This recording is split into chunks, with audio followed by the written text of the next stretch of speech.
ರಾಜಕಾರಣಿಗಳ ಟೀಕೆನೋ ಎದುರಿಗೆ ಕೊಡ್ತಿರ್ತಕ್ಕಂಥ ನಿಮ್ಮನ್ನು ಕುರಿತು ಮಾಡಿರೋದು ಎರಡೂ ಇದೆ. ಇದರಲ್ಲಿ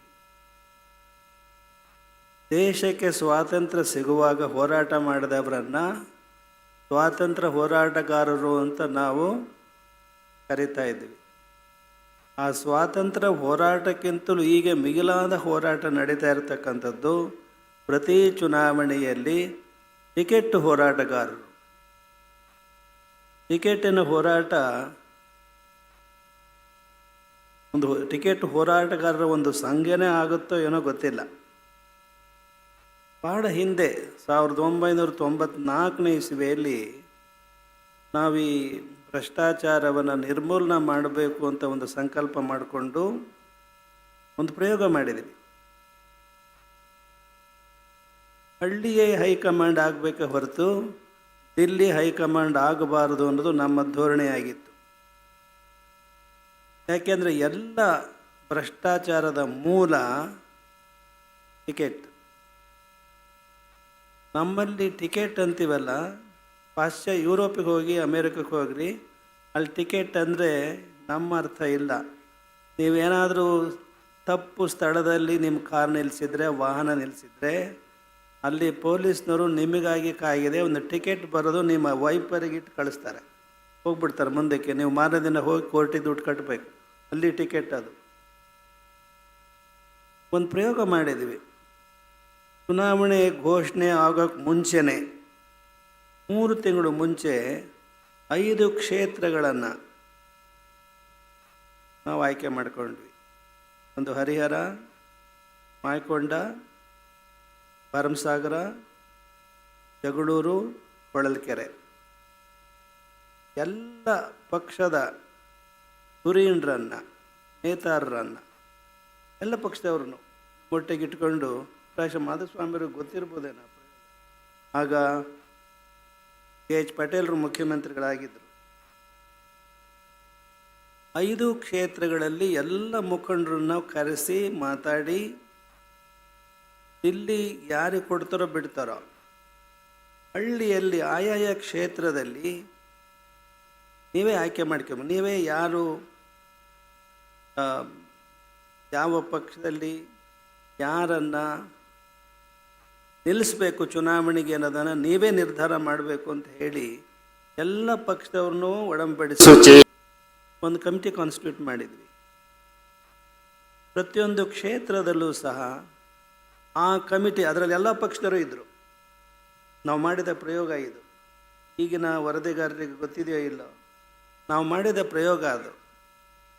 ಎಲ್ಲ ಪಕ್ಷದ ಪ್ರಮುಖ ಧುರೀಣರನ್ನು ಆಯಾ ಈ 5 ಕ್ಷೇತ್ರಗಳಲ್ಲಿ ನಾವು ಒಂದು ಸಮಿತಿಯನ್ನು ಮಾಡಿ, ಅವರು ಯಾರನ್ನು ಆಯ್ಕೆ ಮಾಡ್ತಾರೋ ಕ್ಯಾಂಡಿಡೇಟ್ ಆಗಿ ಅವರಿಗೆ ನೀವು ಓಟ್ ಕೊಡಬೇಕು, ನೀವು ಕ್ಷೇತ್ರದ ಮತದಾರರು ಅಂತ ನಾವು ತೀರ್ಮಾನ ಮಾಡಿದ್ವಿ. ಎಲ್ಲರೂ ಒಪ್ಕೊಂಡ್ರು. ಅಷ್ಟೇ ಅಲ್ಲ, ನಮ್ಮ ಜೊತೆಗೆ ಪ್ರತಿ ಹಳ್ಳಿಗೂ ಸಂಚಾರ ಮಾಡಿ ಜಾತ್ಯತೀತ ಪಕ್ಷಾತೀತ ಅನ್ನುವ ಧೋರಣೆಯನ್ನು ಇಟ್ಕೊಂಡು, ನೀವು ಯಾರು ಕ್ಯಾಂಡಿಡೇಟು ಅಂತ ಗೊತ್ತಿರಲಿಲ್ಲ, ಈ ಒಂದು ಆದರ್ಶವನ್ನು ಪಾಲಿಸ್ಬೇಕು ನೀವು ಅಂತ ಹೇಳಿ ಹಳ್ಳಿಗಳಲ್ಲಿ ನಾವು ಮುಖಂಡರ ಜೊತೆ ಸಂಚಾರ ಮಾಡಿ ತೀರ್ಮಾನ ಮಾಡಿದ್ವಿ. ಚುನಾವಣೆ ದಿನ ಘೋಷಣೆ ಆದ ಮೇಲೆ ಆ ಕಮಿಟಿಯವರು ಹೇಗೆ ಮಾಡ್ತಾ ಇದ್ದಾರೆ ಅದರ ಬಗ್ಗೆ ಜನರಿಗೆ ಅನುದಾನ ಉಂಟಾಯಿತು. ಕ್ಷೇತ್ರದ ಜನರು ನಮ್ಮ ಹತ್ರ ಬರೋಕ್ಕೆ ಬಂದರು. ನಾವು ತಾವು ರಚನೆ ಮಾಡಿದಂಥ ಎಲ್ಲ ಪಕ್ಷಗಳ ಈ ಸಮಿತಿ ಏನಿದೆ ನಮ್ಮ ಕ್ಷೇತ್ರದಲ್ಲಿ, ಇವ್ರ ಮೇಲೆ ನಮಗೆ ನಂಬಿಕೆ ಉಳಿದಿಲ್ಲ, ತಾವೇನೇ ಯಾರಿಗೆ ಸೂಚಿಸ್ತೀರೋ ಅವ್ರಿಗೆ ನಾವು ಅವ್ರನ್ನ ಗೆಲ್ಲಿಸ್ತೀವಿ ಅಂತ ಹೇಳಿ ಜನರು ನಮ್ಮನ್ನು ಕೇಳಿಕೊಂಡ್ರು. ನಾವು ಅದಕ್ಕೆ ಒಪ್ಪಲಿಲ್ಲ. ಸ್ವಲ್ಪ ದಿಲ್ಲಿ ಹೈಕಮಾಂಡ್ ಆಗಬಾರ್ದು ಅಂತ ಹೇಳಿ ನಾವು ಹೇಳಿದ್ರೆ ನೀವು ಓಟ್ ಕೊಡಿ ಅಂತಂದರೆ ಮತ್ತು ಮಠ ಹೈಕಮಾಂಡ್ ಆದಂಗೆ ಆಗುತ್ತೆ, ನಾವೇ ಹೈಕಮಾಂಡ್ ಆದಂಗೆ ಆಗುತ್ತೆ, ಆಗೋಲ್ಲ ಅಂತ ಹೇಳಿದ್ವಿ. ಆದರೂ ಒಪ್ಪಲಿಲ್ಲ ಜನರು. ಅವ್ರ ಮೇಲೆ ನಂಬಿಕೆ ಖಂಡಿತ ಆ ಕಮಿಟಿಯಲ್ಲಿ ಇಲ್ಲ, ತಾವೇನು ಘೋಷಣೆ ಮಾಡಬೇಕು ಅಂತ ಭಾಳ ನಾವಲ್ಲಿ ಮುಂದುವರೆದಿದ್ದರಿಂದ ಯಾರೂ ಒಪ್ಪಲಿಲ್ಲ, ತಾವೇ ಹೇಳಬೇಕು ಅಂತ ಹೇಳಿ ನಮಗೆ ಭಾಳ ಅನಿವಾರ್ಯ ಪರಿಸ್ಥಿತಿ ಬಂದುಬಿಡ್ತು. ಹಾಗಾದರೆ ಅನಿವಾರ್ಯವಾಗಿ ನಾವು ಮುಂದುವರೆದು ಬಂದುಬಿಟ್ಟಿದ್ದೀವಿ. ಚುನಾವಣೆಯ ಹಿಂದಿನ ದಿನ ನಾವು ಪತ್ರಿಕೆಗೆ ನಮ್ಮ ಅಭಿಪ್ರಾಯವನ್ನು ಯಾರಿಗೆ ಮತ ಹಾಕಬೇಕು ಅಂತ ಹೇಳಿ ನಾವು ತೀರ್ಮಾನ ಮಾಡ್ತೀವಿ, ಘೋಷಣೆ ಮಾಡ್ತೀವಿ ಅಂತ ಅವ್ರಿಗೆ ಒಪ್ಕೊಂಡ್ವಿ. ಅದು ಜನ ಒಪ್ಪಲಿಲ್ಲ. ಚುನಾವಣೆ ಹಿಂದಿನ ದಿನ ಬೇಡ, ಇದು ಚುನಾವಣೆಯ ಏನು ವಾಪಸ್ ತಗೊಳ್ಳೋದಿರುತ್ತಲ್ಲ, ಏನಂತೀರ ಅದಕ್ಕೆ, ನಾಮಪತ್ರ ವಾಪಸ್ ತಗೊಳ್ಳೋದಿದೆಯಲ್ಲ, ಅದರೊಳಗೆ ತಾವು ಹೇಳಿದರೆ ನಾವು ತೆಗೆಸ್ತೀವಿ, ನಮ್ಮ ಯಾರು ವೋಟ್ ಮಾಡಬೇಕು ನಾವು ತೆಗೆಸ್ತೀವಿ ಅಂತ ಹೇಳಿ ನಾವು ಅದರಂತೆ ಹೇಳಿದ್ವಿ. 5 ಜನ. ಅದು ನಮ್ಮ ಸತ್ವ ಪರೀಕ್ಷೆ ಆಯಿತು. ಪಕ್ಷಾತೀತ ಜಾತ್ಯತೀತ ಅಂತ ಕರೆ ಕೊಟ್ಟ ನಮಗೆ ನಮ್ಮ ಜಾತಿಯ ಮುಖಂಡರೇ ಚುನಾವಣೆ ನಿಂತಾಗ ಅವ್ರಿಗೆ ಹೇಳಿದರೆ ನಾವು ಜಾತಿ ಮಾಡೋದಂಗೆ ಆಗುತ್ತೆ. ಹೀಗಾಗಿ ಮೊನ್ನೆ ಬಂದು ಹೋದ್ರಲ್ಲ ಹರೀಶ್ ಅಂತ ಹೇಳಿ, ಹರಿಹರ ಅದು ನಿಂತಿದ್ದ ನಮ್ಮ ಮಠದ ಶಿಷ್ಯ ಅವನು. ನಾವು ಅವನಿಗೆ ಹೇಳಲಿಲ್ಲ. ಶಿವಪ್ಪ ಅಂತ ಇದ್ದರು,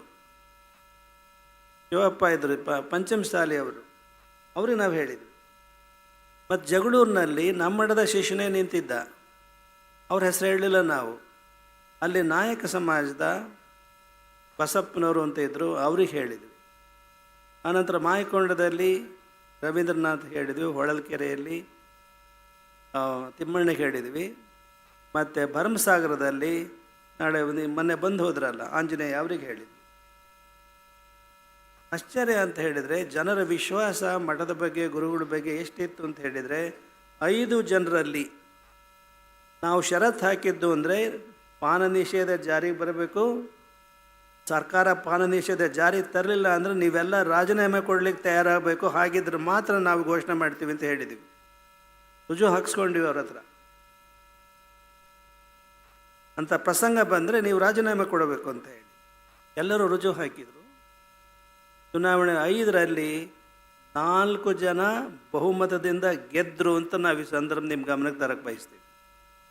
ಆಂಜನೇಯ ಮಾತ್ರ ಸೋತ.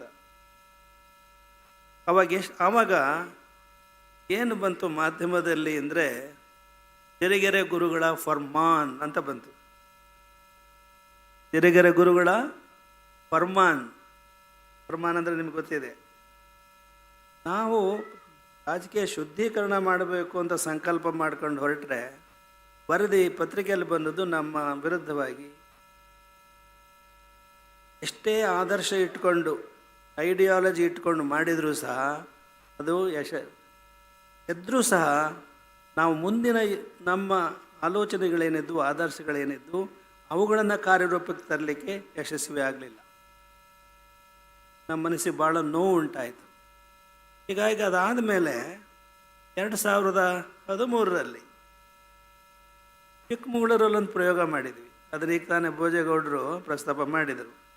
ಇದೆ ಅವರು, ನಾವು ಅವಾಗ ಬರೆಸಿದ್ದು ಅವ್ರ ಮೊಬೈಲ್ನಲ್ಲಿ ಅವ್ರದ್ದು ಅವಾಗೇನು ಬರೆಸಿದ್ವಿ ಅನ್ನೋದು ಇದೆ. ಭೋಜೇಗೌಡ್ರೆ ನೀವು ಇಲ್ಲಿದೆ, ಅದು ಒಂದೇ ನಿಮಿಷ ನೀವು ಓದಿ ಹೇಳ್ಬೇಕು ಅದನ್ನು. ಇಲ್ಲೇ ಇದೆ, ಇಲ್ಲೇ ಭೋಜೇಗೌಡರು ಇಲ್ಲಿದೆ.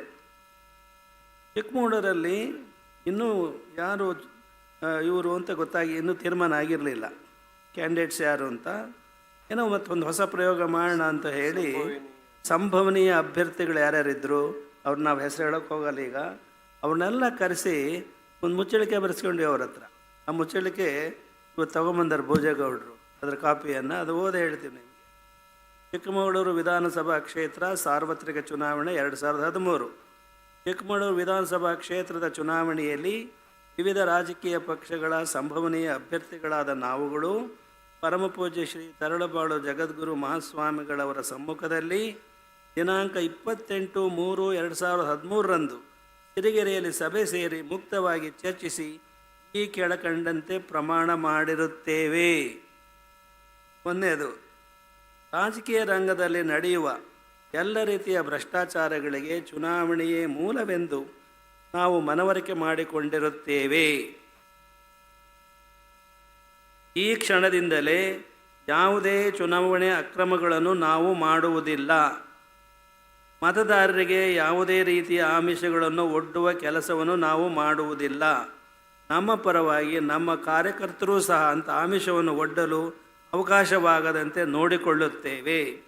ಚುನಾವಣೆಯಲ್ಲಿ ಗೆದ್ದರೂ ಸರಿ ಸೋತರೂ ಸರಿ ಮತದಾರರಿಗೆ ಹಣ, ಮದ್ಯ, ಸೀರೆ, ಪಂಚೆ ಮೊದಲಾದವನ್ನು ಹಂಚುವ ಮತ್ತಿತರ ಆಮಿಷಗಳನ್ನು ಒಡ್ಡುವ ಯಾವುದೇ ಚುನಾವಣಾ ಅಕ್ರಮಗಳನ್ನು ಮಾಡುವುದಿಲ್ಲ. ವಿವಿಧ ಪಕ್ಷಗಳಿಗೆ ಸೇರಿದ ನಾವು ಚುನಾವಣೆಯ ಸಂದರ್ಭದಲ್ಲಿ ಅನ್ಯ ಅಭ್ಯರ್ಥಿಗಳ ಮೇಲೆ ಹಗೆತನವನ್ನು ಸಾಧಿಸದೆ ಕ್ರೀಡಾ ಮನೋಭಾವದಿಂದ ಸೋಲು ಗೆಲುವುಗಳನ್ನು ಸ್ವೀಕರಿಸುತ್ತೇವೆ. ಒಟ್ಟಾರೆ ಚುನಾವಣಾ ನೀತಿ ಸಂಹಿತೆಗೆ ಅನುಗುಣವಾಗಿ ನೈತಿಕ ನೆಲೆಗಟ್ಟಿನ ಮೇಲೆ ಚುನಾವಣೆಯಲ್ಲಿ ಪಾಲ್ಗೊಳ್ಳುತ್ತೇವೆ. ಈ ಮೇಲ್ಕಂಡಂತೆ ಸಿರಿಗೆರೆಯ ಶ್ರೀ ತರಳುಬಾಳು ಜಗದ್ಗುರುಗಳ ಸಮ್ಮುಖದಲ್ಲಿ ಆತ್ಮಪೂರ್ವಕವಾಗಿ ಪ್ರಮಾಣ ಮಾಡಿ ಈ ಕೆಳಗೆ ಸಹಿ ಮಾಡಿರುತ್ತೇವೆ. ಮುಂದೇನಾಯಿತು? ಅವರು ವಾಪಸ್ ತಗೊಳ್ಳಿಲ್ಲ. ತಪ್ಪು ನೀವು ಮರೆತು ಬಿಟ್ಟಿದ್ದೀರಿ ಭೋಜೇಗೌಡ್ರೆ, ಮರೆತು ಬಿಟ್ಟಿದ್ದೀರಿ. ಇದಾದ ಮೇಲೆ ಚುನಾವಣೆ ಶುರುವಾದ ಕೂಡಲೇ ನಾವು ಅಲ್ಲಿ DC ಅವರಿಗೆ ಫೋನ್ ಮಾಡಿದ್ವಿ. ಈಗೆಲ್ಲ ಪ್ರಮಾಣ ವಚನ ಮಾಡಿಸಿದ್ದೀವಿ, ಈಗ ಹೇಗೆ ನಡೀತಾ ಇದೆ ಚುನಾವಣೆ ಅಂತ. ಆಗ DC ಅವ್ರು ನಮಗೆ ನಿಖರವಾದ ಅಂಕಿ ಸಂಖ್ಯೆ ಕೊಟ್ಟರು. ಮೊದಲಿಗಿಂತ ಜಾಸ್ತಿ ಹೆಂಡ ಸರಾಯಿ ಮಾರಾಟ ವಿತರಣೆ ಮಾಡೋದು ಆಗಿದೆ ಅಂತ ಹೇಳಿದರು.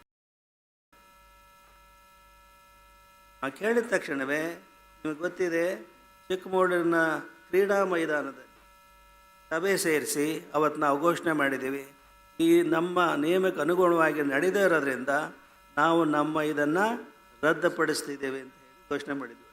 ನಾವು ಕ್ರೀಡಾ ಮರ್ತಿದ್ದೀರಿ ನೀವಲ್ಲಿ. ಏನು ಮಾಡಿದರೂ ಈ ಭ್ರಷ್ಟಾಚಾರ ಚುನಾವಣೆಯಲ್ಲಿ ಹೋಗಲ್ಲ. ಏನು ಪರಿಹಾರ? ಚಿಂತನೆ ಮಾಡಿದ್ದೀವಿ, ಇದ್ರ ಬಗ್ಗೆ ತುಂಬ ಚಿಂತನೆ ಮಾಡಿದ್ದೀವಿ. ಯಾರು ಭ್ರಷ್ಟರು? ಎಲ್ಲ ಮಾಧ್ಯಮದವರು ಅಥವಾ ಎಲ್ಲರೂ ಹೇಳೋದು ರಾಜಕಾರಣಿಗಳೇ ಭ್ರಷ್ಟರು ಅಂತ. ನಾವು ಒಪ್ಪಲ್ಲ. ಇಲ್ಲಿ ಕೂತಿದ್ದೀರಲ್ಲ ನೀವೇ ಭ್ರಷ್ಟರು ಅಂತ ಹೇಳಿ ನಿಮ್ಮ ಮೇಲೆ ದೊಡ್ಡ ಗುರುತರ ಆಪಾದನೆ ಮಾಡಲಿಕ್ಕೆ ಬಯಸ್ತೀವಿ. ನೀವು ಭ್ರಷ್ಟರು. ಚಪ್ಪಾಳೆ ಹೊಡಿತೀರ ಅದಕ್ಕೆ? ಈಗ ಭೋಜೇಗೌಡರು ಚುನಾವಣೆಗೆ ಬಂದರು ಅಂದರೆ ಅವರ ಕಡೆಯವರು ಎಲ್ರಿ ಬಾಕ್ಸ್ ಅಂತ ಕೇಳ್ತಾರೆ. ಹೌದೇ ಇಲ್ಲೋ? ಒಂದೊಂದು ಬಾಕ್ಸ್ನಲ್ಲಿ ಎಷ್ಟಿರ್ತವೆ 48 ಇರ್ತವೆ ಅಂತ ಹೇಳ್ತಾರೆ. ಸೊ ನಿಮಗೆ ಗೊತ್ತಿರಬೇಕಲ್ಲ.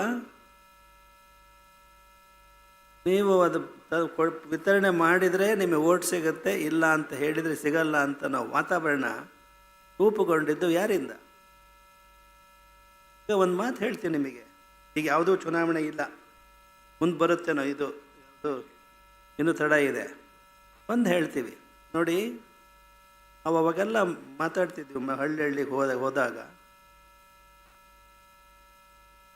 ಹೆಂಡತಿಗೆ, ಅಕ್ಕ ತಂಗಿಯರಿಗೆ ಸೀರೆ ಕುಪ್ಸ ತಂದು ಕೊಡಬೇಕಾದನ್ನು ಯಾರು? ಗಂಡ ಇಲ್ಲದೆ ಇದ್ದಾಗ ಯಾರೋ ಸೀರೆ ರವಿಕೆ ತಂದು ಕೊಟ್ಟರೆ ಏನು ಮಾಡ್ತಾನೆ ಗಂಡ?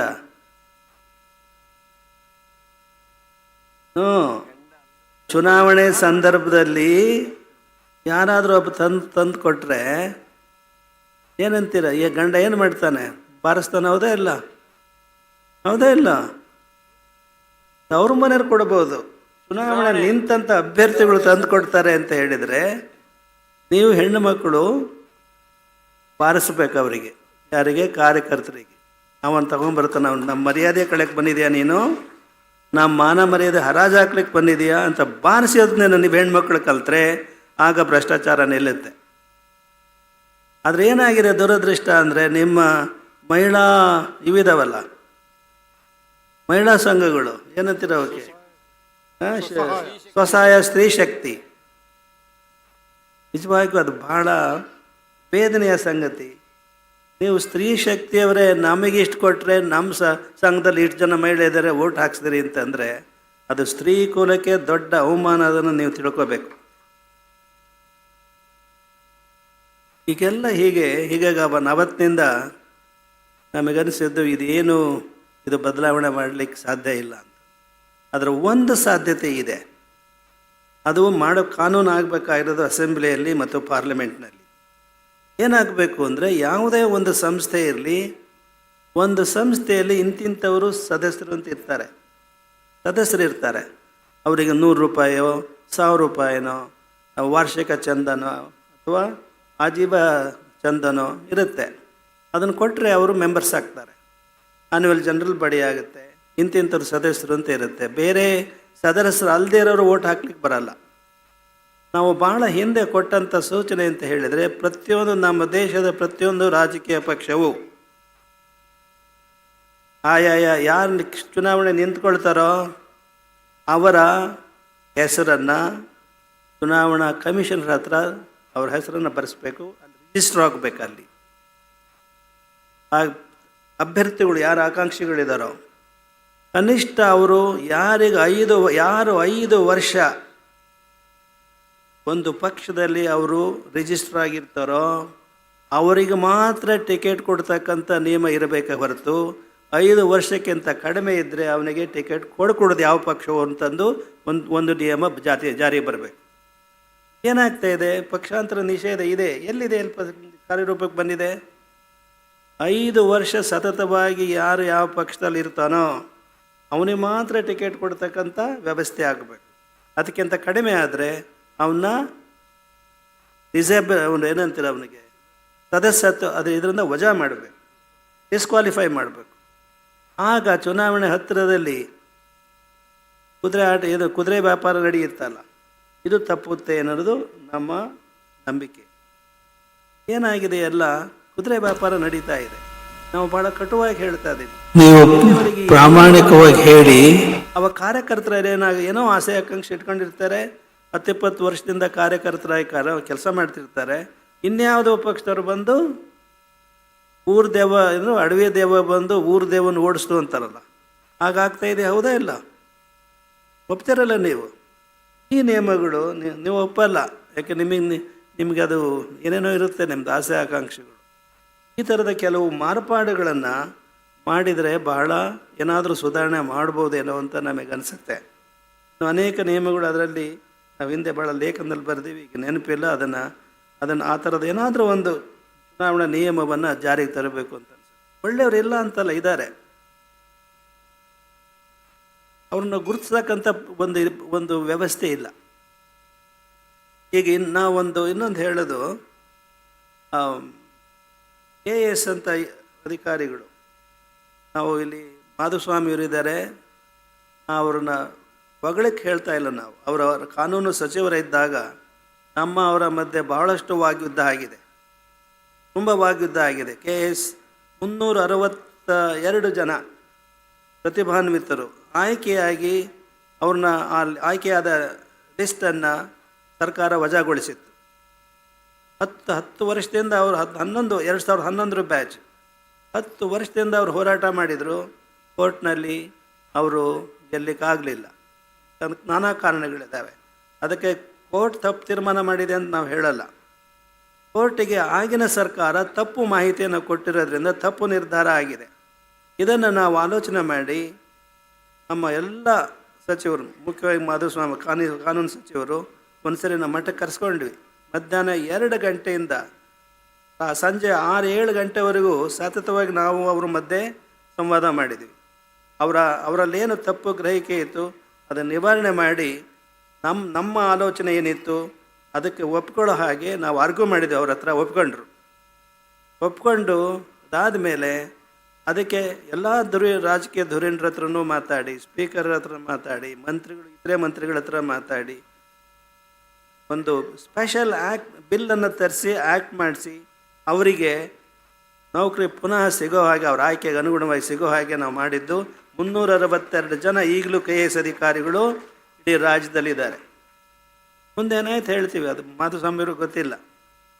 ಅವರು ಆಯ್ಕೆಯಾಗಿ ನೇಮಕ ಆದಮೇಲೆ 1 ವರ್ಷ ಆಯಿತು ಅನ್ನೋ ಟ್ರೈನಿಂಗ್ ಎಲ್ಲ ಆದಮೇಲೆ ಒಬ್ಬ ಅಸಿಸ್ಟೆಂಟ್ ಕಮಿಷನರ್ ನಮ್ಮ ಹತ್ರ ಬಂದರು. ನಾವು ನ್ಯಾಯಪೀಠದಲ್ಲಿ ಕೂತಿದ್ವಿ. ಇವತ್ತು ಹಂಚ್ಕೊಳ್ತಾ ಇದ್ದೀವಿ ಬಹಿರಂಗವಾಗಿ. ನಾವು ನ್ಯಾಯಪೀಠದಲ್ಲಿ ಕೂತ್ಕೊಂಡಿದ್ದೀವಿ ಸೋಮವಾರ. ಒಬ್ಬ ಅಸಿಸ್ಟೆಂಟ್ ಕಮಿಷನರು ಅದರಲ್ಲಿ ಆಯ್ಕೆಯಾಗಿದ್ದರು ಬಂದು, ನಮ್ಮ ಜೀವನ ನಮ್ಮಿಂದ ಪಾವನ ಆಯಿತು, ಇದು ನನ್ನ ಮೊದಲನೇ ತಿಂಗಳ ಸಂಬಳ ತಮಗೆ ಅರ್ಪಣೆ ಮಾಡಲಿಕ್ಕೆ ತೊಗೊಂಡು ಬಂದೀನಿ ಅಂತ ಹೇಳಿ ನಮಗೆ ಕೊಡೋಕ್ಕೆ ಬಂದರು. ನಾವು ನೋಡಪ್ಪ, ನಿನ್ನಿಂದ ನಾವು ತಗೊಂಡ್ರೆ ಬ್ಯಾಡ್ ಮೆಸೇಜ್ ಹೋಗುತ್ತೆ, ರಾಂಗ್ ಮೆಸೇಜ್ ಹೋಗುತ್ತೆ, ಆಗಲ್ಲ ಅಂತ ಹೇಳಿದ್ವಿ. ಇಲ್ಲ, ನಾನು ಕಾಣಿಕೆಯಾಗಿ ಕೊಡ್ತಾ ಇದ್ದೀನಿ ಅಂತ, ಗುರುದಕ್ಷಿಣೆಯಾಗಿ ಕೊಡ್ತಾ ಇದ್ದೀನಿ ಅಂತ ನಾವು ಒಪ್ಪಲಿಲ್ಲ, ಆಗೋದಿಲ್ಲ ಅಂತ ಹೇಳಿದ್ವಿ. ಭಾಳ ಒತ್ತಾಯ ಮಾಡಿದೆ ಅವನು. ಒಂದು ಸಂದಿಗ್ಧತೆಗೆ ನಾವು ಒಳಗಾದ್ವಿ. ಅವಾಗೇನು ಮಾಡಿದ್ವಿ ಗೊತ್ತೇನು? ಆಯಿತು ಕೊಡೋ ಅಂದ್ವಿ. ಎಷ್ಟಿತ್ತೋ ಗೊತ್ತಿಲ್ಲ ನಮಗೆ, ಅಸಿಸ್ಟೆಂಟ್ ಕಮಿಷನರ್ ಸಂಬಳ ಎಷ್ಟಿರುತ್ತೋ ಗೊತ್ತಿಲ್ಲ. 80,000 ಲಕ್ಷ ಇರ್ಬೋದಾ, ಲಕ್ಷದ ಮೇಲೆ ಇರ್ಬೋದು, ಮೇಲೆ ಕೊಟ್ಟರು. ಆಯ್ತಲ್ಲ, ನೀನು ಮುಟ್ಟಿಸಿದೆ ಅದೆಲ್ಲ ಕಾಣಿಕೆ. ಈಗ ನಾವು ಆಶೀರ್ವಾದ ಮಾಡಿ ನಿನಗೆ ಕೊಡ್ತಾ ಇದ್ದೀವಿ, ತಗೋ ಅಂತ ಹೇಳಿ ಹಿಡಿತೆ. ನಾವು ಆಶೀರ್ವಾದ ಮಾಡಿದ್ದೀವಿ, ತಗೋ ಅಂತ ಹೇಳಿದ್ವಿ. ನಿರಾಕರಿಸಕ್ಕೆ ಬರಲ್ಲ. ನೀನು ಕಾಣಿಕೆಯಾಗಿ ಕೊಟ್ಟಿದೆಯಾ ನಿಜ, ನಾವು ಆಶೀರ್ವಾದ ಪೂರ್ವಕವಾಗಿ ಕೊಡ್ತಾ ಇದ್ದೀವಿ ಅಂಥೇಳಿ ಕೊಟ್ವಿ. ಹೀಗೆ ಒಂದು ಸಾರ್ವಜನಿಕ ಒಂದು ಪ್ರಾಮಾಣಿಕತೆ. ಗಾಂಧೀಜಿ ಹೇಳ್ತಾರೆ, politics without principles is A crime ಅಂತ ಹೇಳ್ತಾರೆ. ಆದರೆ ಇವತ್ತು ಆ ಮಾತು ಕಾರ್ಯರೂಪಕ್ಕೆ ಬಂದಿಲ್ಲ. ಬರಬೇಕು ಅಂತ ಹೇಳಿದರೆ ನೀವು ನಿಮ್ಮ ಭ್ರಷ್ಟತನ ಏನಿದೆ, ಪ್ರಜೆಗಳಲ್ಲಿರ್ತಕ್ಕಂಥ ಭ್ರಷ್ಟಮೆ, ಯಥಾ ರಾಜ ತಥಾ ಪ್ರಜಾ ಅಲ್ಲ, ಯಥಾ ಪ್ರಜಾ ತಥಾ ನೈತ. ಈಗ ನೀವು ಸರಿಯಾದರೆ ಹೋಗುತ್ತೆ, ಎಲ್ಲ ಶುದ್ಧೀಕರಣ ಆಗುತ್ತೆ. ಅಂಥ ಕಾಲ ಆವಾಗ ಬರುತ್ತೋ ಏನೋ ಗೊತ್ತಿಲ್ಲ. ಒಂದು ಪ್ರಹಸನ ಇದೆ. ಮಹಾದೇವ ಬಣಕಾರರು ಅಂತ ಒಬ್ಬರು ಸಾಹಿತಿಗಳಿದ್ದರು, ಅವ್ರು ಹೇಳ್ತಾ ಇದ್ರು, ಒಮ್ಮೆ ಒಬ್ಬರು ವಿಧಾನಸೌಧದ ಮುಂದೆ ಹೋಗ್ತಾ ಇದ್ರಂತೆ. ವಿಧಾನಸೌಧದಲ್ಲಿ ಒಬ್ಬ ರಾಜಕೀಯ ಧುರೀಣರು. ಅವ್ರನ್ನ ಡಾಕ್ಟ್ರು ಹೋದವರು ಅಲ್ಲಿ ನೋಡ್ತಾರೆ, ನೋಡ್ದಂಗೆ ಇದೆಯಲ್ಲ ಇವ್ರನ್ನ ಅಂತ. ಹತ್ರ ಬಂದು, ಸರ್ ನೀವೇ ಅಲ್ವೇ ನಾನು ಆಸ್ಪತ್ರೆಗೊಂದು ನೀವು ಇದು ಮಾಡಿಸ್ಕೊಂಡಿದ್ದು, ಮೆದುಳಿನ ಚಿಕಿತ್ಸೆ ಮಾಡಿಸ್ಕೊಂಡಿದ್ದು, ಸರ್ಜರಿ ಮಾಡಿಸ್ಕೊಂಡಿದ್ದು ನೀವೇ ಅಲ್ವೇ ಅಂತ. ಹೌದಪ್ಪ ನಾನೇ ಅಂತ. ಸರ್ ಒಂದು ಮರೆತುಬಿಟ್ಟೆ, ನಾನು ಆಪ್ರೇಷನ್ ಮಾಡುವಾಗ ನಿಮ್ಮ ಮೆದುಳನ್ನು ಹೊರಗೆ ತೆಗೆದಿಟ್ಟು ನಾನು ಹೊಲಿಗೆ ಹಾಕಿಬಿಟ್ಟಿದ್ದೀನಿ, ಅದು ಇನ್ನೂ ಮೆದುಳು ಅಲ್ಲಿ ನನ್ನ ಲ್ಯಾಬ್ನಲ್ಲಿದೆ, ದಯಮಾಡಿ ಬಂದು ಅದನ್ನು ನೀವು ಮೆದುಳು ಹಾಕ್ಸ್ಕೊಳ್ಳಿ ಅಂತ ಹೇಳಿದ್ರು.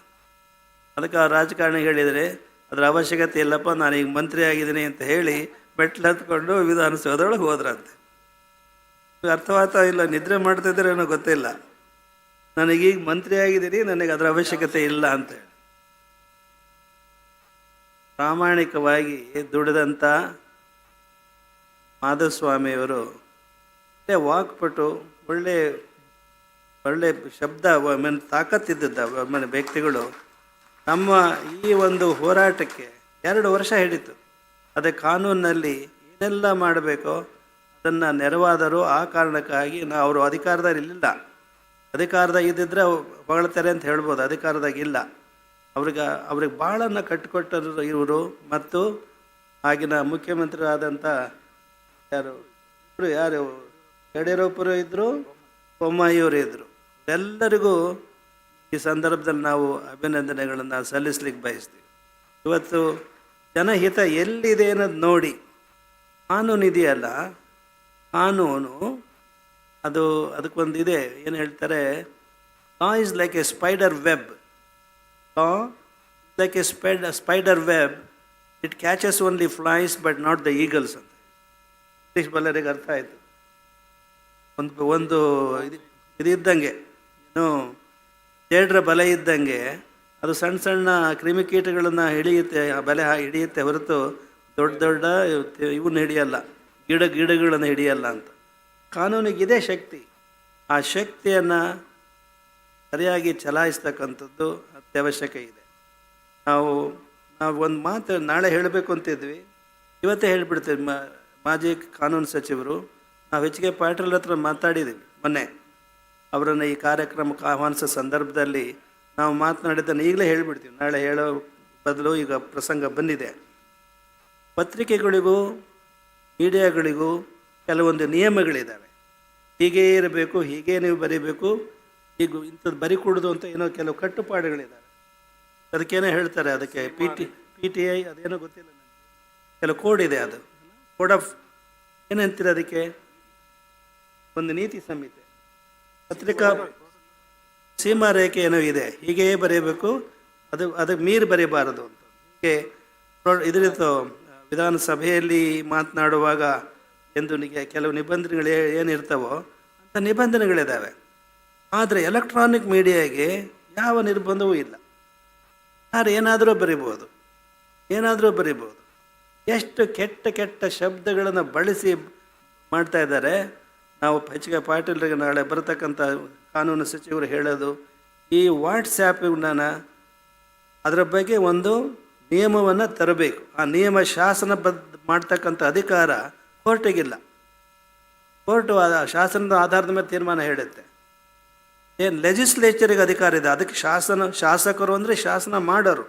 ಅದಕ್ಕೆ ಈ ವಾಟ್ಸ್ಯಾಪು ಇಂಥವೇನೇನಿದ್ದಾವೆ, ಏನಿಂತವೆ ಎಲ್ಲ ಎಲೆಕ್ಟ್ರಾನಿಕ್ ಮೀಡಿಯಾ ಅದಕ್ಕೆ ಕೆಲವು ನಿರ್ಬಂಧನೆಗಳು ಹಾಕಿ ಯಾವ ನಿರ್ಬಂಧಗಳು ಮೀರಿರಿದಾರೋ ಅವ್ರ ಮೇಲೆ ಕಾನೂನು ಕ್ರಮ ಕೈಗೊಳ್ಳತಕ್ಕಂಥ ಹೊಸ ಕಾನೂನನ್ನು ತರಬೇಕು ಅಂತ ಹೇಳಿ ನಾವು ಬಯಸ್ತಾ ಇರ್ತಕ್ಕಂಥ. ನಿಮಗೆ ಇಷ್ಟ ಇರೋಂಗೆ ಕಾಣಲ್ಲ, ಇಷ್ಟ ಇರೋಂಗೆ ಕಾಣಲ್ಲ. ಎಷ್ಟೊಂದು ಸಂಸಾರಗಳನ್ನು ಹಾಳು ಮಾಡಿದ್ದೀರಿ, ಎಷ್ಟೊಂದು ಸಂಸಾರಗಳನ್ನು ಹಾಳು ಮಾಡಿದ್ದೀರಿ, ಜೀವನ ಹಾಳು ಮಾಡಿದ್ದೀರಿ. ನೋಡಿ, ನಮ್ಮ ನ್ಯಾಯಪೀಠದಲ್ಲಿ ಅಂಥ ಅನೇಕ ಕೇಸುಗಳು ಬಂದಿದ್ದಾವೆ. ಯುವತಿಯರು ಹೊಸದಾಗಿ ಮದುವೆ ಆಗಿರೋರು ಮಲಗಿದಾಗ ಗಂಡ ಹೆಂಡ್ತಿನ ಮೊಬೈಲ್ ನೋಡೋದು, ಹೆಂಡ್ತಿ ಗಂಡನ ಮೊಬೈಲ್ ನೋಡೋದು. ಅವರು ನಮ್ಮ ಹತ್ರ ಬಂದಾಗ ನಮಗೆ ತೋರ್ಸಕ್ಕೆ ಬರ್ತಾರೆ, ನಿಮ್ಮ ಸಾಂಸಾರಿಕ ಜೀವನದ ನಾವು ನೋಡ್ಲಿಕ್ಕಾಗಲ್ಲ ಅಂತ ಹೇಳಿ ಮಧ್ಯಸ್ಥರಿ ಕೊಡ್ತೀವಿ, ನೀವು ನೋಡಿ ಅಂತ ಹೇಳಿ. ಅವ್ರು ಹೇಳಿ ಇಲ್ಲ ಇದು ಸರಿ ಇಲ್ಲ ಅಂತಂದರೆ ಅದನ್ನು ತಗೊಂಡು ನಮ್ಮ ವಿಚಾರಣೆ ಮುಗಿಯೋವರೆಗೂ ಅವ್ರಿಗೆ ವಾಪಸ್ ಕೊಡೋದ ಹಾಗೆ ಒಂದು ವ್ಯವಸ್ಥೆ ಮಾಡಿ ಟ್ರೆಜರಲ್ಲಿ ಇಡಿಸಿದ್ದೀವಿ ಅವ್ರ ಮೊಬೈಲ್ಗಳನ್ನು. ಒಂದು ಉದಾಹರಣೆ ನಾವು ತೀರ್ಮಾನ ಮಾಡಿದ್ದು ಅಂತ ಹೇಳ್ತೀವಿ. ಹೇಗೆ ಕಾನೂನು ಒಳ್ಳೆ ನಿಯಮ ಇದ್ದಾವೆ, ಆದರೆ ಅದು ಸರಿಯಾದ ಬಳಕೆಯನ್ನು ಅದಕ್ಕೆ ವಿರುದ್ಧವಾಗಿ ನಡ್ಕೊಳ್ತಾರೆ ಜನ. ಒಂದು ಉದಾಹರಣೆ ಕೊಡೋದಾದರೆ, ಭಾಳ ಒಂದು ಅಪರೂಪದ ಉದಾಹರಣೆ ನಮ್ಮ ನ್ಯಾಯಪೀಠದಲ್ಲಿ ನಡೆದದ್ದು. ಒಬ್ಬ ಯುವ ಮಹಿಳೆ ಬಂದಳು, 2-3 ವರ್ಷದ ಕೂಸಿತ್ತು. ಹೇಳಿದೆವು ಮೊನ್ನೇನೋ ಗೊತ್ತಿಲ್ಲ, ಹೇಳಿರಂಗೆ ಕಾಣಲ್ಲ. 2-3 ವರ್ಷದ ಕೂಸಿತ್ತು. ಏನಮ್ಮ ದೂರು, ನನ್ನ ಗಂಡ ಡೈವೋರ್ಸಿಗೆ ಅರ್ಜಿ ಹಾಕಿದ್ದಾನೆ ಚಿತ್ರದುರ್ಗ ಕೋರ್ಟ್ನಲ್ಲಿ, ನಂದೇನು ತಪ್ಪಿಲ್ಲ, ಅದು ಯಾಕೋ ಏನೋ ನನ್ನ ಗಂಡ ನನ್ನಿಂದ ದೂರ ಮಾಡಿದ್ದಾನೆ, ನಾನು ತವ್ರ ಮನೆಗಿದ್ದೀನಿ, ತಾವು ನನಗೆ ಅನುಗ್ರಹಿಸಬೇಕು ಗಂಡನ ಜೊತೆ ಬಾಳ್ವೆ ಮಾಡಲಿಕ್ಕೆ ಅಂತ ಹೇಳಿ ನಾವು ಗಂಡಗೆ ನೋಟಿಸ್ ಕೊಟ್ವಿ, ಮಾವಗೂ ನೋಟಿಸ್ ಕೊಟ್ವಿ. ಇವರು ಬಂದರು, ಯಾರೋ ಇವರು ಅಂತ ಕೇಳಿ ನನ್ನ ಹೆಂಡತಿ ಅಂದರು. ಏನು ಸಮಾಚಾರ, ಯಾಕೆ ನೀನು ಕೋರ್ಟಿಗೆ ಡೈವೋರ್ಸ್ ಅರ್ಜಿ ಹಾಕಿದೆಯಾ ಅಂತ. ಅವನು ಕೊಟ್ಟಂಥ ಉತ್ತರ ನಮ್ಮನ್ನು ದಿಗ್ಭ್ರಮೆಗುಂಟು ಮಾಡಿಬಿಡ್ತು. ಅವನು ಹೇಳ್ದ, ಈಗ ದಿನ ಒಂದೊಂದು ಲವ್ ಲೆಟ್ರ್ ಬರ್ತವೆ, ನಾನು ಹೆಂಗೆ ಈಗ ಜೊತೆ ಸಂಸಾರ ಮಾಡಲಿ ಅಂತ. ನಮ್ಮ ಮಹಿಳೆ ಕೇಳಿದ್ದೀವಿ, ಏನಮ್ಮ ನಿಜನೇನಮ್ಮ ಅಂದ್ವಿ. ಹೌದು ನಿಜ ಅಂತ ಹೇಳಿದ್ಲು. ನೀನೇ ಒಪ್ಕೊಂಡ ಮೇಲೆ ಯಾವ ಗಂಡ ನೀನು ಈ ಥರ ಮಹಿಳೆ ಜೊತೆ ನಿನ್ನಂತರ ಜೊತೆಗೆ ಸಂಸಾರ ಮಾಡ್ತಾನಮ್ಮ ಅಂದ್ವಿ. ಅದಕ್ಕಾಗಿ ಹೇಳಿದ್ದು, ಬುದ್ಧಿ ನನಗೆ ಬರ್ತಾ ಇರೋದು ನಿಜ, ಯಾರು ಬರೀತದಾನೆ ಅಂತ ನನಗೆ ಗೊತ್ತಿಲ್ಲ ಅಂತ ಹೇಳೋಕ್ಕೆ ನಾವು ಹೇಗೆ ತೀರ್ಮಾನ ಮಾಡಬೇಕು? ನೀನು ಆ ಪತ್ರ ಎಲ್ಲ ಇಟ್ಕೊಂಡಿದ್ದೀನಮ್ಮ ಅಂತ ಕೇಳಿದ್ವಿ. ಹೌದು ಅಂದ್ಲು. ತಂದು ತೋರಿಸ್ತೀಯಾ ಅಂದ್ವಿ. ತಂದು ತೋರಿಸ್ತೀನಿ ಅಂದ್ಲು. ನಾವು 15 ದಿವಸ ಆದಮೇಲೆ ಮತ್ತೊಂದು ಡೇಟ್ ಕೊಟ್ವಿ, ಹಿಯರಿಂಗ್ ಡೇಟ್ ಕೊಟ್ವಿ. ಬಂದ್ಲು. ರಾಶಿಗಟ್ಟಲೆ ಇದ್ವು ಅವು 10 ಲೆಟರ್ಸು. ಒಂದು ಇದರಲ್ಲಿ ಕಟ್ಟಿಟ್ಟಿದ್ಲು, ಒಂದು ಗಂಟಿನಲ್ಲಿ. ಇನ್ನೊಬ್ಬರು ಪತ್ರ ಓದಬಾರದು. ಅದ್ರಾಗೂ ಸ್ವಾಮಿಗಳಾದರೂ ಯಾರೋ ಬರೆದಂಥ ಲವ್ ಲೆಟ್ರನ್ನು ನಾವು ಓದಬೇಕು ಅಂದರೆ ಭಾಳ ಮನಸ್ಸಿಗೆ ಭಾಳ ಕಸಿಬಿಸಿ ಉಂಟಾಗ್ತದೆ. ಓದಲಿಲ್ಲ ನಾವು. ಏನು ಮಾಡಿ ಹೇಳ್ತೀವಿ, ಬೇರೆಯವರಿಗೂ ಕೊಡಲಿಲ್ಲ, ಎಲ್ಲರ ಎದುರಿಗೂ ಇಲ್ಲ, ಬೇರೆಯವರಿಗೂ ಕೊಡಲಿಲ್ಲ. ಆಕೆ ಕೊಟ್ಟಂಥ ಪತ್ರಗಳೇನಿದ್ದು 100 ಪತ್ರಗಳು ಸುಮ್ಮನೆ ಹೀಗೆ ನೋಡ್ತಾ ತೋರಿಸಿದ್ವಿ. ಆದರೆ ನಾವು ನೋಡ್ತಾ ಇದ್ದಿದ್ದು, ದೃಷ್ಟಿ ಇಟ್ಟು ನೋಡ್ತಾ ಇರೋದು ಆ ಮಹಿಳೆ ಮುಖವನ್ನು. ಆಕೆ ಮುಖ ಸ್ಟಡಿ ಮಾಡಿದ್ವಿ, ಪತ್ರಗಳನ್ನಲ್ಲ. ಆಕೆ ಮುಖದಲ್ಲಿ ಎಳ್ಳಷ್ಟು ಅಳುಕು ಇರಲಿಲ್ಲ, ಆದಿ ಪ್ರಜ್ಞೆ ಇರಲಿಲ್ಲ. I was reading her face, not the letters. ನಾವು ಕೂಡಲೇ ಅವನ್ನೆಲ್ಲ ಅದನ್ನು ಮತ್ತೆ ಸೀಲ್ ಮಾಡಿ ಎಲ್ಲರ ಎದುರಿಗೆ ಚಿತ್ರದುರ್ಗದ SP ಅವ್ರಿಗೆ ಫೋನ್ ಮಾಡಿದ್ವಿ. ನೋಡಿ, ಹೀಗಿದೆ ಕೇಸು, ಯಾವನ ಬರೀತದಾನೆ, ಅದನ್ನು ನೀವು ಪತ್ತೆ ಹಚ್ಚಿ ಯಾರು ಬರೀತದಾನೆ ಅಂತ ಹೇಳಿ 3 ತಿಂಗಳು ಅವ್ರಿಗೆ ಗಡುವು ಕೊಟ್ವಿ. 1 ತಿಂಗಳಾಯಿತು. 1 ತಿಂಗಳಾದ ತಕ್ಷಣವೇ ಆಕೆಯ ಗಂಡ ನಮ್ಮ ನ್ಯಾಯಪೀಠಕ್ಕೆ ಸ್ವತಃ ಹಾಜರಾಗಿ, ನನ್ನ ಹೆಂಡತಿ ಚರಿತ್ರಹೀನಳಲ್ಲ ಅಂತ ಗೊತ್ತಿದೆ. ಯಾವನೋ ಅಯೋಗ್ಯ ಆಕೆ ಮೇಲೆ ಏನೋ ಆಕೆ ಮೇಲೆ ಕೆಟ್ಟ ಹೆಸರು ತರಲಿಕ್ಕೆ ಮಾಡ್ತಾ ಇದ್ದಾನೆ. ನಾನೀಗ ವಾಪಸ್ ತೊಗೊಳ್ತೀನಿ ಕೇಸನ್ನು ಅಂತ ಹೇಳಿ ತಮ್ಮ ಆಶೀರ್ವಾದ ಪಡ್ಕೊಂಡು ಹೋಗಿ ತಗೋಣ ಅಂತ ಬಂದಿದ್ದೀನಿ ಅಂತ ಹೇಳ್ದ. ಮೊದಲು ತಗೊಳಪ್ಪ ಅಂತ ಹೇಳಿದ್ವಿ. ಚಿತ್ರದುರ್ಗ ಹೋಗಿ ಡೈವೋರ್ಸ್ ಕೇಸನ್ನು ವಾಪಸ್ ತಗೊಂಡು ಬಂದು ಅರ್ಪಣೆ ಮಾಡಿದ. ಈಗ ಅವನ ಮಗ ಆಗ 2 ವರ್ಷದ 3 ವರ್ಷದ ಹುಡುಗ ಈಗ ದೊಡ್ಡ ಸಾಫ್ಟ್ವೇರ್ ಇಂಜಿನಿಯರ್ ಆಗಿ ಒಂದು ದೊಡ್ಡ ಕಂಪ್ನಿಯಲ್ಲಿ ಕೆಲಸ ಮಾಡ್ತಿದ್ದಾನೆ. ಬೇಕಾಗಿರತಕ್ಕಂಥದ್ದು ನಾವು ಮೊನ್ನೆ ಪ್ರಸ್ತಾಪ ಮಾಡಿದ್ದೀವಿ. ಗಂಡ ಹೆಂಡತಿ ಮಧ್ಯೆ ಏನಾದರೂ ಜಗಳ ಉಂಟಾದರೆ ನೀವ್ಯಾರೂ ಸಹ ನಿಮ್ಮ ತಂದೆ ತಾಯಿಗಳಿಗೆ ದೂರ ಸಲ್ಲಿಸಬಾರ್ದು. ನಿಮ್ಮ ಬಂಧುಗಳಿಗಂತೂ ಮೊದಲೇ ಸಲ್ಲಿಸಬಾರ್ದು. ಮಹಾಭಾರತ ಕದನವೇ ಶುರುವಾಗುತ್ತೆ. ಯಾರಿಗೆ ಹೇಳ್ಬೇಕು ನಿಮ್ಮ ನೋವನ್ನು ಅನ್ನೋದನ್ನು ನಾವು ಮರೆತುಬಿಟ್ಟು ಹೇಳೋದು ಮನನ್ನು. ನಿಮ್ಮ ಆತ್ಮೀಯ ಸ್ನೇಹಿತರ ಹತ್ರ ಹೇಳ್ಕೋಬೇಕು. ನೀವು ಯಾರೇ ಇರಲಿ, ಪ್ರತಿಯೊಬ್ಬರಿಗೂ ನಿಮ್ಮ ಸ್ನೇಹಿತರು ಇರ್ತಾರೆ. ಆ ಸ್ನೇಹಿತರಿಗೆ ನೀವು ಹೇಳ್ಕೊಂಡ್ರೆ ಅವರು ನಿಮ್ಮ ಸಂಸಾರವನ್ನು ಸುಧಾರಿಸ್ತಾರೆ. ನಿನ್ನ ಸಂಬಂಧಿಕರಿಗೆ ಹೇಳಿದರೆ ಖಂಡಿತ ನಿಮ್ಮ ಮದುವೆಗಳು ನಿಮ್ಮ ಇದು ತಾಳಿ ಹರಿದು ಹೋಗುತ್ತೆ. ಇನ್ನೊಂದು, ಪೊಲೀಸ್ ಸ್ಟೇಷನಿಗೆ ಹೋಗಬಾರದು ನೀವು.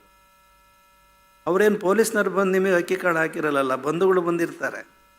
ಹೀಗಾಗಿ ನಿಮ್ಮ ದೂರನ್ನು ಗುರು ಹಿರಿಯರ ಹತ್ರ ಹೇಳ್ಕೊಳ್ಳಿ, ಯಾರು ನಿಮ್ಮ ಮೇಲೆ ವಿಶ್ವಾಸ ಇರುತ್ತೋ. ಮುಖ್ಯವಾಗಿ ನಿಮ್ಮ ಸ್ನೇಹಿತರ ಹತ್ರ ನೀವು ಹೇಳ್ಕೊಳ್ಳಿ, ನಿಮ್ಮ ಸಂಸಾರ ಸುಧಾರಿಸುತ್ತೆ ಅಂತ ನಾವು ಹೇಳ್ತೀವಿ. ಹಿಂದಿನ ದಿನ ಹೇಳಿದ ಮಾತನ್ನು ಮತ್ತೊಮ್ಮೆ ಪುನರುಚ್ಚರಿಸ್ತೀವಿ. ಮಂತ್ರಿಗಳು ಏನು ಹೇಳ್ತಾರೆ, ಪುರೋಹಿತರು ಅವೇನೂ ಅರ್ಥ ಆಗಲ್ಲ. ನೀವೆಲ್ಲ ಮದುವೆಯಾಗ ಅವಸರದಲ್ಲಿ ಇರ್ತೀರಿ. ಇದರ ಅರ್ಥ ಏನು ರೀ ಸುಗುರುಗಳೇ ಅಂತ ಪುರೋಹಿತರು ಕೇಳಿದರೆ ಅವರಿಗೂ ಅರ್ಥ ಗೊತ್ತಿರಲ್ಲ, ನಿಮಗೂ ಕೇಳೋ ಆಸಕ್ತಿ ಇರಲ್ಲ.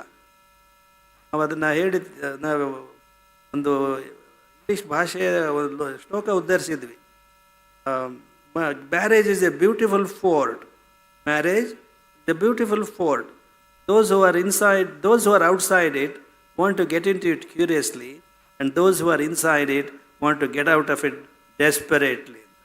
ಮದುವೆ ಅನ್ನೋದು ಒಂದು ಸುಂದರವಾದ ಕೋಟೆ. ಯಾರು ಹೊರಗಿರ್ತಾರೋ ಅವ್ರು ಇದರೊಳಗೆ ಏನಿದೆ ನೋಡಬೇಕು ಅನ್ನೋ ಕುತೂಹಲ. ಯಾರು ಒಳಗಿರ್ತಾರೋ ಸದ್ಯ ಈ ಕೋಟೆಯಿಂದ ಹೊರಗೆ ಮದುವೆ ಅನ್ನೋ ಬಂಧನದಿಂದ ಹೊರಗೋದ್ರೂ ಸಾಕಪ್ಪ ಅಂತ ಬೇಸತ್ತಿರ್ತಾರೆ. ಹಾಗಾಗಬಾರದು. ಇದನ್ನು ನೀವು ಗಮನಿಸಬೇಕು. ನಾವು ಅದಕ್ಕೆ ಅವ್ರಿಗೆ ಅರ್ಥವಾಗುವ ಹಾಗೆ 1-2 ಸಾಲಿನ ಇಂಗ್ಲೀಷ್ ಕವಿತೆ ಹೇಳ್ತಿದ್ವಿ. If you are wrong you must accept it. ನೀನೇನೋ ತಪ್ಪು ಮಾಡಿದರೆ, ಗಂಡ ಆಗಲಿ ಹೆಂಡತಿ ಆಗಲಿ ತಪ್ಪು ಮಾಡಿದರೆ, ನಾನು ತಪ್ಪಾಯ್ತು ಕಣೆ ಅಂತ ನೀನು ಹೆಂಡತಿಗೆ ಹೇಳಬೇಕು. ನಮ್ಮ ತಪ್ಪಾಯ್ತು ಕಣ್ರಿ ಅಂತ ಹೆಂಡತಿ ಗಂಡಿಗೆ ಹೇಳಬೇಕು. ಎರಡನೇದು ಕಷ್ಟ. ಮೊದಲನೇದು ಕಷ್ಟ, ಬಿಗುಮಾನ ಇರುತ್ತೆ. ಎರಡನೇದು, if you are right must keep your mouth shut. ನೀನು ಸರಿ ಇದ್ದರೆ ನೀನು ಬಾಯಿ ಮುಚ್ಕೊಂಡು ತೆಪ್ಪಗಿರಬೇಕು. ಆಗ ಸಂಸಾರ ಸುಖವಾಗಿ ನೆರವೇರುತ್ತೆ. ಈ ಮಾಧ್ಯಮಗಳಲ್ಲಿ ಅನೇಕ ಸುದ್ದಿಗಳು ಬರ್ತವೆ. ಈ ಮದುವೆ ಆಗ್ತಿರುತ್ತೆ, ಆ ಮದುವೆ ಮುರಿದು ಹೋಗಬೇಕು ಅಂತ ಕೆಟ್ಟ ಸಂದೇಶಗಳನ್ನು ಹಾಕ್ತಾರೆ. ಎಷ್ಟೋ ಮದುವೆಗಳು ಮುರಿದು ಬಿದ್ದಿದ್ದಾವೆ. ಮದುವೆ ಮಂಟಪದಿಂದಲೇ ಎದ್ದು ಹೋಗಾಗ ಮಾಡಿದ್ದಾವೆ. ಹೀಗಾಗಿ ನಾವು ಒತ್ತಾಯ ಮಾಡೋದು, ನೀವು ನಾಳೆ ಬರ್ತಾರೆ ಎಚ್ ಕೆ ಪಾಟೀಲರು, ಜಾಗದಲ್ಲೇ ಬರೀತಾರೆ. ಒಂದು ಮಾತು ಹೇಳಿ ಅವರಿಗೆ, ಹೇಳಿ ಮುಂದೆ ಏನು ಸೆಷನ್ ಶುರುವಾಗುತ್ತೆ ಅದರಲ್ಲಿ ವಾಟ್ಸ್ಯಾಪ್ ಬಗ್ಗೆ ಏನಾದರೂ ಒಂದು ನಿಯಮವನ್ನು, ಒಂದು ಸಂಹಿತೆಯನ್ನು ಮಾಡ್ತಾ ಇದ್ದಾರಾ? ಭಾಳ ಒಂದು ಸಂಹಿತೆಯನ್ನು ಮಾಡಬೇಕು. ಯಾರು ತಪ್ಪು ಸಂದೇಶಗಳನ್ನು ಕೊಡ್ತಾರೋ ಅವ್ರನ್ನ ಬಲಿ ಹಾಕಬೇಕು. ಅವ್ರ ಮೇಲೆ ಶಿಸ್ತಿನ ಕ್ರಮ ತಗೋಬೇಕು. ಆಗ ಸಾಮಾಜಿಕ ಸ್ವಾಸ್ಥ್ಯ ಆರೋಗ್ಯಕರವಾಗಿ ಇರುತ್ತೆ. ಎಷ್ಟು ಕೆಟ್ಟದಾಗಿ ಬರೀತೀರಿ ನೀವು. ಅದು ನಿಜವಾಗಿಯೂ ಭಾಳ ನಮ್ಮ ಸಂಸ್ಕೃತಿ ಅಲ್ಲ. ಅದು ಕಡಿವಾಣ ಹಾಕಬೇಕು. ಅದಕ್ಕೊಂದು ಹೊಸ ಕಾನೂನನ್ನು ತರ್ತಾ ಇದ್ದಾರೆ ಅಂತ ನಮಗೆ ತಿಳಿದು ಸಂತೋಷವಾಯಿತು. ಆದಷ್ಟು ಬೇಗ ಕೇಂದ್ರ ಸರ್ಕಾರವೇ ತಂದರೆ ಇಡೀ ದೇಶಕ್ಕೆ ಅನ್ವಯಿಸುತ್ತೆ. ಏನು ಸುಳ್ಳಿನ ಕಂತೆ ಬರ್ತಾ ಇರ್ತಕ್ಕಂಥ ವಾಟ್ಸಾಪ್ನಲ್ಲಿ, ಸತ್ಯ ಫಸಲು ದಾಟೋದ್ರೊಳಗೆ ಸುಳ್ಳು ಊರೆಲ್ಲ ಸುತ್ತು ಬರುತ್ತೆ ಅಂತ ಒಂದು ಗಾದೆ ಮಾತಿದೆ. ಬರೀ ಊರಲ್ಲ, ಪ್ರಪಂಚನೆಲ್ಲ ಸುತ್ತು ಬರುತ್ತೆ. ಹಾಗಾಗಿದೆ ವಾಟ್ಸಾಪ್. ಆದ್ದರಿಂದ ಅದಕ್ಕೊಂದು ಆದಷ್ಟು ಬೇಗನೆ ಕೇಂದ್ರ ಸರ್ಕಾರ, ರಾಜ್ಯ ಸರ್ಕಾರಕ್ಕೂ ಅದು ಮಾಡೋ ಅವಕಾಶ ಇದೆ ಅಂತ ನಾವು ಅಂದ್ಕೊಂಡಿದ್ದೀವಿ. ಅದನ್ನು ನೋಡಪ್ಪ, ನೀನು ಬರೀ ಸಂಗೀತ ಹಾಡಿದ್ರೆ ಸಾಲದು, ಚೆನ್ನಾಗಿ ಹಾಡ್ತೀಯ, ಚೆನ್ನಾಗಿ ವಾದ ಮಾಡ್ತೀಯ ನೀನು. ಇದರಲ್ಲಿ ವಿಧಾನಸಭೆಯಲ್ಲಿ ನಾವು ನೋಡಿದ್ದೀವಿ. ನಮ್ಮ ಮಾಧುಸ್ವಾಮಿಯವರು ಹೇಗೆ ದಿಟ್ಟತನದಿಂದ ವಾದ ಮಾಡ್ತಿದ್ರೋ ಅವರ ಶಕ್ತಿಯನ್ನು ನೀವು ಪಡೆದಂಗೆ ಕಾಣ್ತೀಯ. ಮಾಡು, ಇದಕ್ಕೆ ಇನ್ಸಿಸ್ಟ್ ಮಾಡಿ ಆದಷ್ಟು ಬೇಗ ಈ ಕಾನೂನು ವಾಟ್ಸಾಪ್ನಲ್ಲಿ ತಂದರೆ ಸಂಸಾರಗಳು ನೆಮ್ಮದಿಯಿಂದ ಬದುಕಲಿಕ್ಕೆ ಆಗುತ್ತೆ ಅಂತ ಹೇಳಿ ನಮ್ಮ ಈ ಒಂದು ಪ್ರಸ್ತಾವವನ್ನು ನಿಮ್ಮ ಮುಂದೆ ಇಟ್ಟು ಇವತ್ತು ಎಲ್ಲರೂ ಮಾತನಾಡಿದ್ದಾರೆ, ಒಳ್ಳೊಳ್ಳೆ ವಿಚಾರಗಳಿಟ್ಟಿದ್ದಾರೆ. ನೀವು ನಮ್ಮ ಮಾತುಗಳನ್ನ ಎಷ್ಟು ಮಟ್ಟಿಗೆ ಅನುಮೋದಿಸ್ತೀರಿ ಅಂತ ನಾವು ಭಾವಿಸ್ತೀವಿ. ಅಂಥ ಒಂದು ಪ್ರೆಷರ್ ಸರ್ಕಾರದ ಮೇಲೆ ಆಗಬೇಕು, ಅಂಥ ಪ್ರೆಷರ್, ಅಂಥ ಕಾನೂನು ಆಗಬೇಕು. ನಾಳೆ ಏನಿದೆಯಲ್ಲ, ನೀನು ಸೆಷನ್ ಇದೆಯಲ್ಲಪ್ಪ, ಈಗ ಹೋಗ್ತಾ ಇದೆಯಲ್ಲ, ಕ್ವೆಶನ್ ಅವರ್ ಇದೆಯಾ, ಇದು ಮಾಡಪ್ಪ ನೀನು, ಇದೆಲ್ಲ ಮಾಡು. ಅದು ಈ ಸೆಷನ್ನ ಬರದೇ ಇದ್ರೂ ಮುಂದಿನ ಸೆಷನ್ ಆಗಲಿ, ಅದು ಕಾನೂನನ್ನು ಬರೋ ಹಾಗೆ ಮಾಡಿದರೆ ಅನೇಕ ಸಂಸಾರಗಳು ಸಂತೋಷದಿಂದ ಅವರು ಜೀವನ ನಡೆಸಂಗಾಗುತ್ತೆ ಅಂತ ಹೇಳಿ ನಿಮ್ಮೆಲ್ಲರಿಗೂ ಶುಭ ಕೋರಿ ದೇವರು ಒಳ್ಳೇದು ಮಾಡಲಿ. ಶುಭರಾತ್ರಿ. ನಮ್ಮೆಲ್ಲರಿಗೂ ಆಶೀರ್ವಚನ ಕರುಣಿಸಿದ ಶ್ರೀ ಮಧುಜ್ಜಯಿನಿ ಸದ್ಧರ್ಮ ಸಿಂಹಾಸನಾಧೀಶ ಶ್ರೀ ತರಳಬಾಳು ಜಗದ್ಗುರು ಶ್ರೀ 1108 ಡಾಕ್ಟರ್ ಶಿವಮೂರ್ತಿ ಶಿವಾಚಾರ್ಯ ಮಹಾಸ್ವಾಮಿಗಳವರಿಗೆ ಭಕ್ತಿಪೂರ್ವಕ ಪ್ರಣಾಮಗಳನ್ನು ಸಲ್ಲಿಸುತ್ತೇವೆ. ಈಗ ವಂದನಾರ್ಪಣೆ